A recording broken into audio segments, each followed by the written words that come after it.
guys, nagisa ako ng luya, bawang at sibuyas. Tapos, isinunod ko na ang kamatis. Nilagyan ko ito ng patis. Pinakuluan ko ito guys at sinunod ko na ang kinunaw kong miso.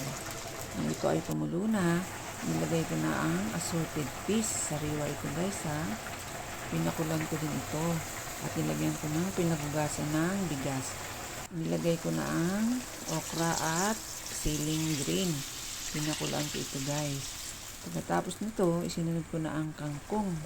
Pinakulaan ko ito habang maluto na at nilagyan ko na ito ng Knorr powder sampalok.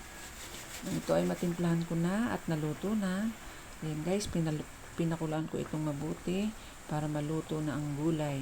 Napakasarap niya guys. Sinigang sa miso.